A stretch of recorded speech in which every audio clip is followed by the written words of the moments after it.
Hi friends, welcome to England. DS നമ്മൾ first time പരീക്ഷയിൽ ഒരുപാട് ഗ്രാമർ കാര്യങ്ങൾ ചർച്ച ചെയ്തു. വളരെ റെക്കറൻ്റ് ആയിട്ട് തുടർച്ചയായി ചോദിച്ചുകൊണ്ടിരിക്കുന്ന ഒരു ചോദ്യമാണ് വേർഡ് പിരമിഡ്. വളരെ എളുപ്പമാണ്, ഏത് കുട്ടിക്കും മാർക്ക് വാങ്ങാൻ പറ്റിയ സാധനമാണ് വേർഡ് പിരമിഡ്. ശ്രദ്ധിക്കാം നമുക്ക് എങ്ങനെയാണ് ചോദ്യം ഉണ്ടാവുക, എങ്ങനെ അറ്റൻഡ് ചെയ്യേണ്ടത് എന്നെല്ലാം ശ്രദ്ധിക്കണം. 2016 വന്ന ചോദ്യമാണ്, ശ്രദ്ധിക്കുക. ഇങ്ങനെ ചോദ്യം ഉണ്ടായിരുന്നു, read the word pyramid given. ആദ്യത് നിങ്ങളോട് വായിക്കാൻ പറഞ്ഞു, അതിനുശേഷം നിങ്ങളോട് പറഞ്ഞു now develop a word pyramid using a word soldiers. Soldiers വെച്ചിട്ട് ഇതേ പാറ്റേണിൽ പിരമിഡ് ഉണ്ടാക്കാനാണ് നിങ്ങളോട് ആവശ്യപ്പെട്ടത്. 4 മാർക്ക് ഉണ്ടായിരുന്നു അതിന്. വളരെ എളുപ്പമാണ്. മക്കൾ ചെയ്യേണ്ടത് എന്താന്ന് പറഞ്ഞാൽ, ഇവിടെ നോക്ക്, ഗേൾസ്, അതായത് ഇതുവരെ സാധാരണ രീതിയിൽ നോൺ ഫ്രേസ് ആണ് വരിക. നമ്മൾ പഠിച്ചതാണ് നോൺ ഫ്രേസിന്റെ ഏറ്റവും ഇലാബറേറ്റ് ക്യൂബാണ് നമ്മൾ എഴുതേണ്ടി വരിക. അപ്പോൾ സ്റ്റെപ്പായി ചേർക്കണം. വ്യക്തമായി ചർച്ച ചെയ്തതാണ്, നല്ല ശ്രദ്ധിക്കുക. നമ്മൾ നോക്കേണ്ടത് ഓരോ സ്റ്റെപ്പിലും എന്താണ് കൂടിയത് എന്നാണ് നോക്കേണ്ടത്. ഇവിടെ ഗേൾസ് ആണ്, ഇവിടെ ഗേൾസ് ഉണ്ട്, ഹെഡ് വേർഡ് ആണിത് നമുക്കറിയാം. ഗേൾസിനോട് ചേർന്ന് ഇവിടെ വന്ന ദാനാണ്. ദാ നമുക്കറിയാം ആർട്ടിക്കിൾ ആണ് അല്ലെങ്കിൽ ഡിറ്റർമിനന്റ് ആണ്. അപ്പൊ നമ്മൾ ചെയ്യേണ്ടത് എന്താ, അടുത്ത സ്റ്റെപ്പിൽ ദാ ചേർക്കുക. അതാ പറഞ്ഞാൽ ഡിറ്റർമിനന്റ് ചേർത്തിട്ട് അടുത്ത സ്റ്റെപ്പ് ചെയ്യുക. അടുത്ത സ്റ്റെപ്പിൽ നോക്കി ഇവിടെ എന്താ ഉള്ളത്, ദ ഗേൾസിന് മുമ്പ് ഓൾ ദി ഗേൾസ് എന്ന് പറഞ്ഞു. ഓൾ ദി ഗേൾസ്, ഓൾ നമുക്കറിയാം പ്രീ ഡിറ്റർമിനർ ആണ്. അതുകൊണ്ട് നിങ്ങൾ അതേപോലെ തന്നെ പ്രീ ഡിറ്റർമിനർ ആണ് നിങ്ങൾ ചേർക്കേണ്ടത്. അടുത്തതിൽ എന്താണ്, ഇൻ ദ ക്ലാസ് എന്നാണ് ഇവിടെ കൂടി ചേർന്നത്. പ്രിപ്പോസിഷണൽ ഫ്രേസ് ആണ്. ഇന്ന് പറഞ്ഞാൽ നമുക്കറിയാം പ്രിപ്പോസിഷൻ ആണ്, അതുകൊണ്ട് പ്രിപ്പോസിഷണൽ ഫ്രേസ് ആണ്. ഇനി all the girls in the ക്ലാസ്സിൽ ഇവിടെ നമുക്ക് സ്റ്റഡി വെൽ, നന്നായി പഠിക്കുന്ന, അങ്ങനെയുള്ള പ്രയോഗത്തിൽ നമ്മൾ പറയാം റിലേറ്റീവ് ക്ലോസ് എന്നാ പറയാ. നമ്മൾ പഠിച്ചതാണത്. ഇവിടെ ഈ ഹൂ എന്ന് പറഞ്ഞ യഥാർത്ഥത്തിൽ ആരെ ഉദ്ദേശിക്കുന്നത്, ഈ ഗേൾസിനെയാണ് ഉദ്ദേശിക്കുന്നത്. അറിയാലോ, നന്നായി പഠിക്കുന്ന, അപ്പൊ റിലേറ്റീവ് ക്ലോസ് ആണ്. അത് നോക്ക്, ഇത് സബ്ജക്ട് ഇവിടെ തന്നെയാണ്, വേർബ് ഉണ്ട്.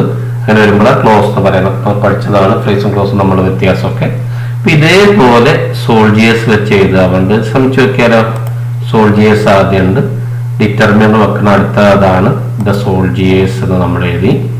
പിന്നെ പ്രീ ഡിറ്റർമിനർ വെക്കണം, ഓൾ ദ സോൾജിയേഴ്സ് എന്ന് എഴുതി.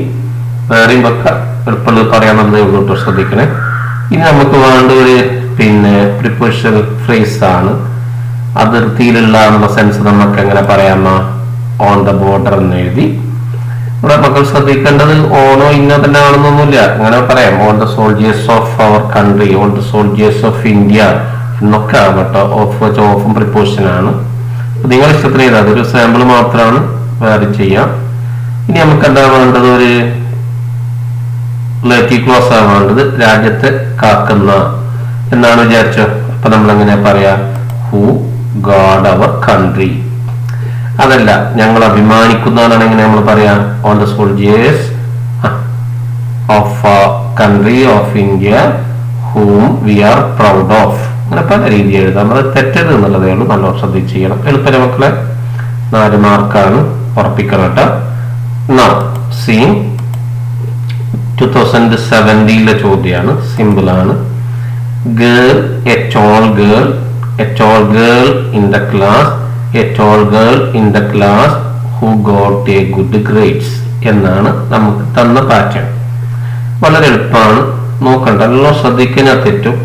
ഇവിടെ നോക്ക്, ഗേള് കഴിഞ്ഞ അടുത്ത സ്റ്റെപ്പ് 2 കാര്യങ്ങൾ ചേർത്തു. ഒരു ഡിറ്റർമിനറും ഉണ്ട്, കൂട്ടത്തിൽ അഡ്ജക്റ്റീവ് ഉണ്ട്. അപ്പൊ നമ്മൾ ചെയ്യുമ്പോൾ 2 ചേർക്കണം. ഇവിടെ നോക്ക്, അതേപോലെ പിന്നെന്താ നമ്മൾ ചേർത്ത്, in the class prepositional phrase ആ ചേർത്തത്. ഇവിടെ എന്താ ചേർത്തത്, ഹു ഗോട്ട് എന്ന് പറയുന്നത് നമുക്കറിയാം, റിലേറ്റീവ് ക്ലോസ് ആണ് പറയാം. അപ്പൊ അതേമാതിരി നമ്മൾ ചെയ്യണം. നമുക്ക് ഉണ്ടാക്കുന്ന വാക്ക് ഏതാ, ഫ്ലവർ ആണ്. ഫ്ലവർ റെഡി അല്ലേ? അപ്പൊ നമുക്ക് ചെയ്ത് നോക്കിയാലോ. ആദ്യം ഫ്ലവർ വെച്ചു. ഇനി നമുക്ക് വേണ്ടി ഫ്ലവറിനെ വിശേഷിപ്പിക്കുന്ന ഒരു വാക്ക് കിട്ടും. നമുക്കറിയാം, ഫ്ലവർ എന്ന് പറയുമ്പോൾ നമ്മുടെ മനസ്സിൽ ആദ്യം വരിക ബ്യൂട്ടി ആണ്. അതറിയാലോ, നമ്മൾ എന്ത് എഴുതി, A beautiful flower. A determiner ഉണ്ട്, ബ്യൂട്ടിഫുൾ അഡ്ജക്റ്റീവ് ആണ്, അഡ്ജക്റ്റീവ് എഴുതി. Girl head word flower. Ready അല്ലേ? ഓക്കെ. ഇനി നമുക്ക് വേണ്ട എന്താ, in the class, preposition phrase ആണ്. അപ്പൊ പൂന്തോട്ടത്തിലുള്ള എന്ന് ചേർത്തു. അപ്പൊ ഇൻ ദ ഗാർഡൻ. റെഡി അല്ലേ? ഇനി എന്താ വേണ്ടത്, ഒരു റിലേറ്റീവ് ക്ലോസ് ആവേണ്ടത്. ശ്രദ്ധിക്കണേ, പല രീതിയിൽ എഴുതാതെ ഇതിപ്പോ ഒന്ന് നമ്മൾ ക്വസ്റ്റ്യനിലുള്ള തന്നെയാണ്, അത് നോക്കണേ. വിച്ച് ഐ പ്ലക്ക്ഡ് യെസ്റ്റർഡേ, ഞാൻ ഇന്നലെ പറിച്ച. അപ്പൊ മക്കൾ ശ്രദ്ധിക്കേണ്ടത് റിലേറ്റീവ് ക്ലോസ് ആവുമ്പോൾ ഇത് റിലേറ്റീവ് പ്രോനൗൺ എന്നാ പറയാ. റിലേറ്റീവ് പ്രോനൗണുകൾ ഇവിടുത്തെ സാധനമാകുമ്പോൾ സാധാരണഗതി വിച്ചാണ് നമ്മൾ വെക്കുക. ആളാകുമ്പോൾ നമ്മൾ കണ്ടു പോവാ വെക്കുക. ഒരു സ്ഥലമാണെങ്കിൽ നമ്മൾ വെക്കുക വേറെ വെക്കുക. ടൈമിനെ കാണിക്കുമ്പോൾ റിലേറ്റീവ് അഡ്വർബായിട്ട് നമ്മൾ ഉപയോഗിക്കുക. അങ്ങനെ വെക്കും വെന്നാ വെക്കുക. നല്ലോണം ശ്രദ്ധിക്കണേ, കൺഫ്യൂഷൻ ഇല്ല. ഇത് ഇങ്ങനെ തന്നെ ആവില്ല. വേറെ പല വിച്ച് സ്മെൽ സ്വീറ്റ് ഒരു കുട്ടിക്ക് വേണമെങ്കിൽ അങ്ങനെ എഴുതാം. റെഡി അല്ലേ? Which flutters in the breeze. അങ്ങനെ ഒരു യുക്തിപരമായിട്ട് നമുക്ക് യോജിക്കുന്ന തെറ്റാതെ നമുക്ക് എഴുതാം. 3 മാർക്കാണ്, 3 സ്റ്റെപ്പുകളേ ഉള്ളൂ. റെഡി അല്ലേ? ഓക്കെ, നെക്സ്റ്റ് 2018 ചോദ്യമാണ്. ദ ഫ്ലവർ കൊണ്ടായിരുന്നു ചോദ്യം. നമ്മൾ ആദ്യം തന്ന അതാണ് ചോദ്യം. Flower, beautiful flower, a beautiful flower in the garden, a beautiful flower in the garden which I plucked yesterday. ശ്രദ്ധിക്കണേ. എന്നിട്ട് നിങ്ങളോട് വെക്കാൻ പറഞ്ഞ ബോയ് വെച്ചിട്ടാണ്. ശ്രദ്ധിക്കണം, നല്ലോണം ശ്രദ്ധിക്കണേ. എങ്ങനെ നമ്മൾ പറയാ? ബോയ് എഴുതി, അടുത്തത് എ ബോയ് എഴുതി. ചെറിയൊരു വ്യത്യാസമുണ്ട്. മോളിൽ ഒരു സ്റ്റെപ്പും കൂടി ഉണ്ട് കേട്ടോ, വിട്ടുപോയതാണ്. Okay, right. ഈ സ്റ്റെപ്പ് വിട്ടുപോയതായിരുന്നു. എ ഫ്ലവർ എന്നൊരു സ്റ്റെപ്പ് ഉണ്ട്, അതുകൊണ്ട് അവിടെ എ ബോയ് വന്നത്. ഒന്നുമില്ല, ആദ്യത്തത് ഹെഡ് വേർഡ് മാത്രം, അടുത്തത് ഡിറ്റർമിനറും ഹെഡ് വേർഡും. ഇനി എന്താണുള്ളത്? ഡിറ്റർമിനറും അഡ്ജക്റ്റീവും ഫ്ലവറും ആണ് എന്ന് പറഞ്ഞാൽ ഹെഡ് വേർഡും ആണ്. അപ്പൊ എങ്ങനെ വരിക? A clever boy. ശ്രദ്ധിക്കണം കേട്ടോ, നമുക്ക് അഡ്ജക്റ്റീവ് നമ്മൾ ക്ലവർ കൊടുത്തു. ഇനി അടുത്തത് ഇൻ ദ ഗാർഡൻ എന്നാണ്, പ്രിപ്പോസിഷൻ ഫ്രേസ് ആണ്. A clever boy in my class, preposition phrase കൊടുത്തു. A clever boy, beautiful flower in the garden which I plucked yesterday. നമുക്കറിയത് പിന്നെ റിലേറ്റീവ് ക്ലോസ് ആണ്. ഞാൻ റിലേറ്റീവ് ക്ലോസ് കൊടുത്തു. Who won the first prize. ഇതുപോലെ ചെയ്താൽ വളരെ എളുപ്പമാണ്.